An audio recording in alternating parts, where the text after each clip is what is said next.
Long ago and far away, in enchanted lands across the seas, lived kings and queens, princes and princesses, good fairies and wicked witches, ferocious giants and gentle dwarfs. Their adventures and stories have been told for hundreds of years. Open the pages and listen to the words, and you too can join the magical world of Once Upon a Time.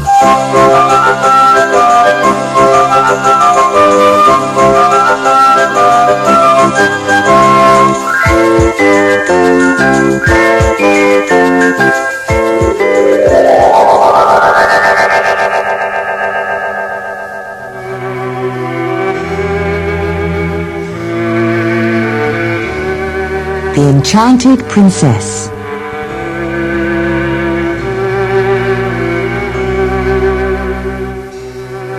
Once upon a time, there was a city full of towers and battlements that seemed to stretch as far as the sky. And in this ancient and beautiful city, there lived a leather craftsman called Marcus. He made bags and belts, and would go from house to house throughout the city shouting, "Who'll buy my wares?"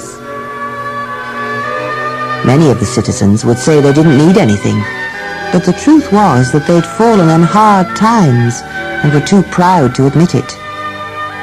Marcus had 2 sons called Henry and John, and because nobody would buy his wares, he could hardly afford any food or clothing for them.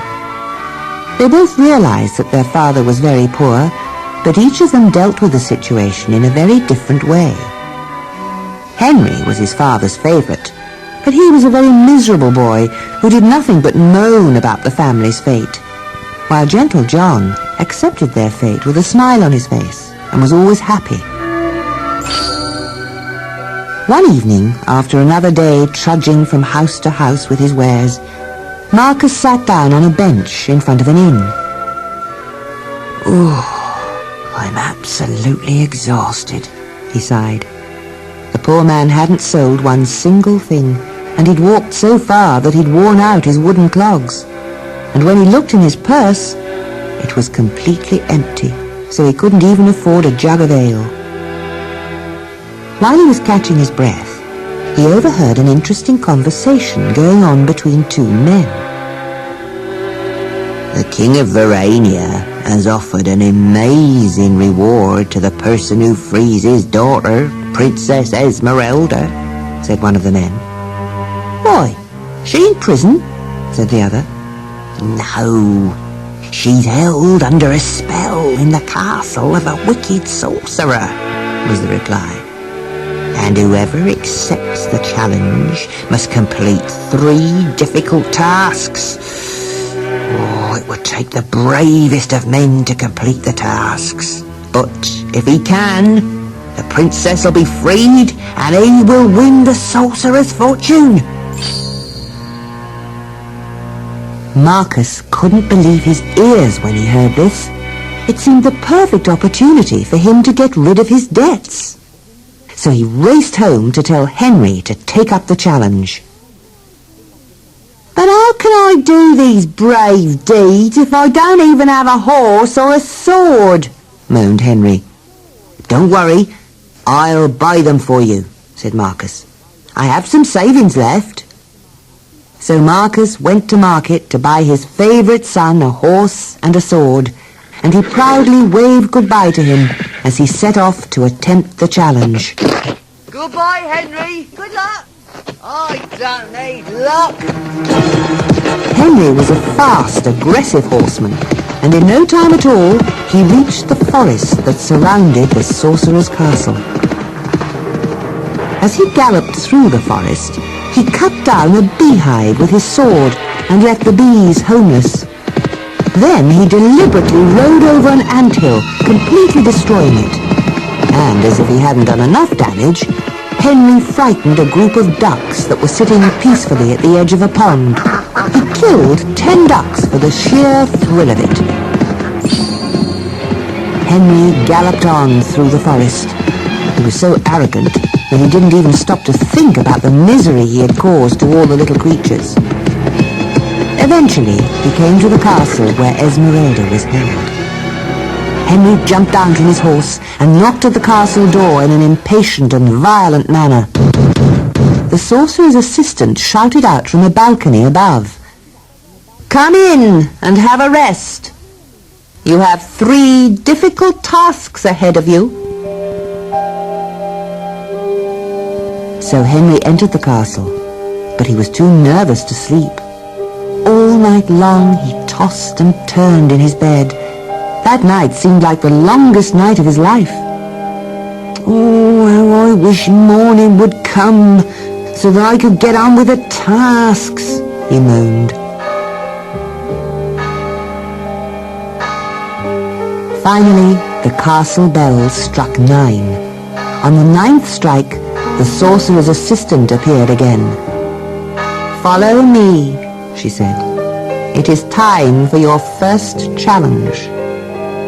So Henry followed her into the next meadow and watched her scatter a bucket full of seeds all over the grass. "Now," said the sorcerer's assistant, "you must pick up all these seeds and put them back in the bucket. You have exactly 1 hour to do this."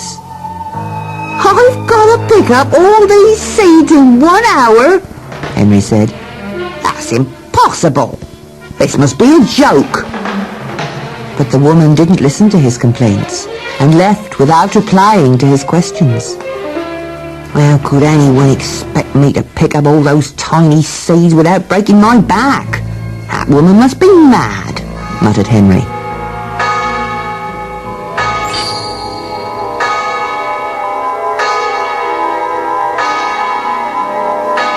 Precisely 1 hour later, the sorcerer's assistant appeared again. "You haven't even attempted the task," she said. Then she took 12 keys from her apron pocket and threw them into the moat. "You have exactly 1 hour to retrieve the keys," she said. Again, Henry complained. "I've had just about enough of this nonsense," he moaned. "Come on, stop wasting my time and tell me when the real challenges are going to start." But the sorcerer's assistant had already disappeared.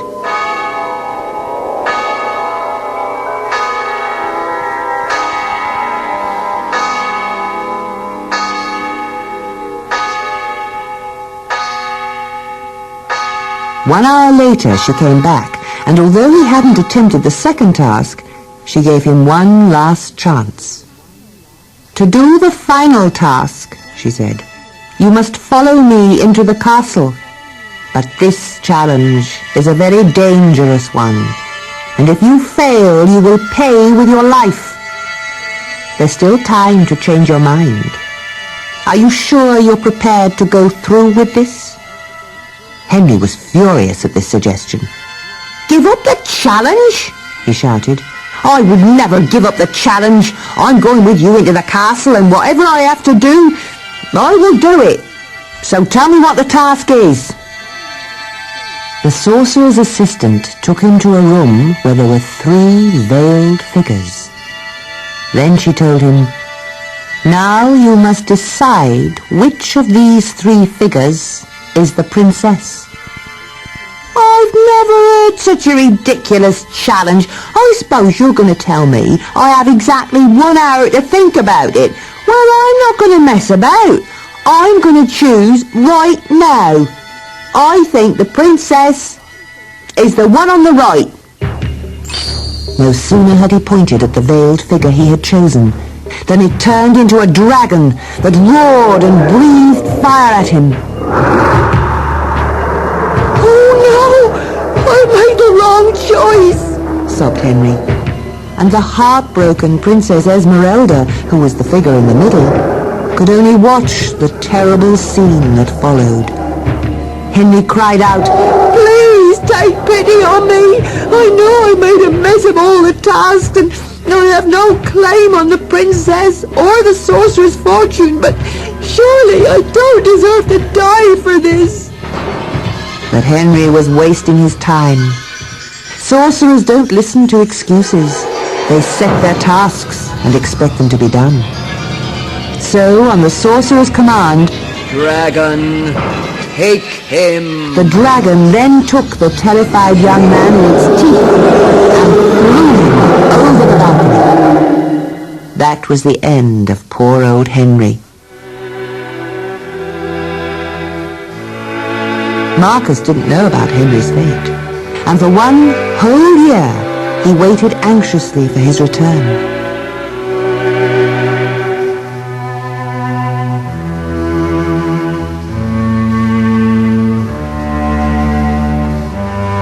It's time to turn over to side 2.